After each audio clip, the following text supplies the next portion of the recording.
Bulletin में आगे बढ़ते आपको बताएं कि मुआविन खुसूसी फिरदौस आशिकवान का कहना है कि हुकूमती पॉलिसीज़ की बदौलत पाकिस्तान बहरानों से निकल रहा है। इमरान खान मुल्क का निज़ाम बदलना चाहते हैं। 72 साल गुजरने के बावजूद हम वो निज़ाम नहीं ला सके जो अवाम के ताबे हो।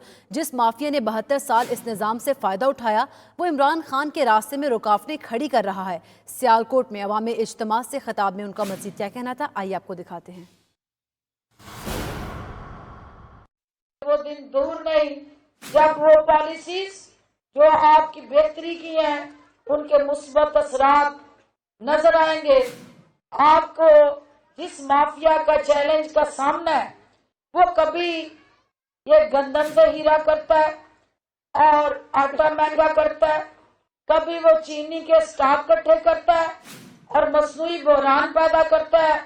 इन दोनों सोच के माफियाज को जो अवाम दुश्मन है, पाकिस्तान दुश्मन है, उनसे आनी हाथों से निपटने का फैसला वज़ीर आज़म पाकिस्तान कर चुके हैं। बदकिस्मती से आप देख रहे हैं कि वो तमाम माफिया जिसने 72 साल इस निजाम से फायदा उठाया वो एक तरफ आके खड़ा हो गया और वो इमरान खान के रास्ते में रुकावटें खड़ी कर रहा है।